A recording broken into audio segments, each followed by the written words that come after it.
भास्कर जाधव हे ठाकरे गटामध्ये नाराज आहेत का अशा पद्धतीची चर्चा आता सुरू झाली आहे। कारण भास्कर जाधवांनी कार्यकर्त्यांना एक भावनिक पत्र पाठवलेलं आहे। 10 मार्चला एकत्र येऊया, मला तुमच्याशी काहीतरी बोलायचं आहे असं त्यांनी पत्रातून आपल्या कार्यकर्त्यांना आवाहन केलेलं आहे। तर आमदार भास्कर जाधवांनी कार्यकर्त्यांना भावनिक साथ घातली आहे। माझ्या विरोधात विश्वासघातकी राजकारण खेळलं असं देखील भास्कर जाधवांनी म्हटलेलं आहे। तर चिपळूणमध्ये कार्यकर्त्यांना एकत्र येण्याचं आवाहन केलं।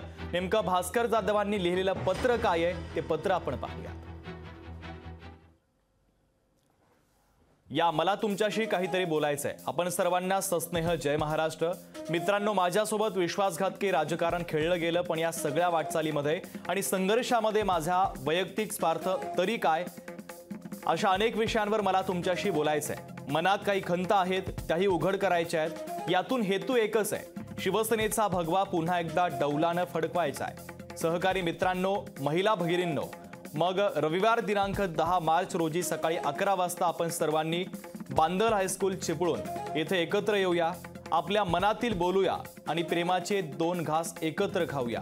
मी आपली वाट बघतोय असं भावनिक पत्र भास्कर जाधवांनी लिहिलेलं आहे। त्यामुळे आता या दिवशी भास्कर जाधव कोणती वेगळी भूमिका मांडतात का हे पाहणं देखील महत्त्वाचं आहे। या पत्राची चर्चा आता राजकीय वर्तुळामध्ये सुरू झालेली आहे। दरम्यान यानंतर काही राजकीय प्रतिक्रिया देखील समोर येतात, त्या प्रतिक्रिया देखील आपण पाहूयात। ठाकरे गटाचे नेते आमदार भास्कर जाधव आहेत, ते पक्षात कुठे नाराज दिसत आहेत। उद्या चिपळूणमध्ये कार्यकर्त्यांच्या मेळाव्यात ते आपली भूमिका मांडणार आहेत। उद्या पाहू। गेल्या अनेक वर्षापासून राजकारणात असलेला माणूस, अनेक निवडणुका जिंकणारा माणूस जर व्यथित होऊन जर आपलं मत मांडण्यासाठी पत्र लिहित असेल तर निश्चित त्याला ज्या पक्षात आहे तिथंही स्वतः थोडा त्रास होत असेल असं म्हणायला काही हरकत नाही। आज ताबडतोब पक्षात येऊन त्यांना ते शिवसेनेचे नेते झाले। राष्ट्रवादीमध्ये गेले त्या टायमाला राष्ट्रवादीचे ते प्रदेशाध्यक्ष का कोणत्या पदावर ते गेले होते, ते मंत्री सुद्धा होते।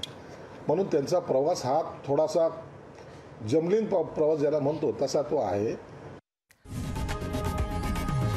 लोकशाही मराठी ऐका, पहा, जागरूक रहा।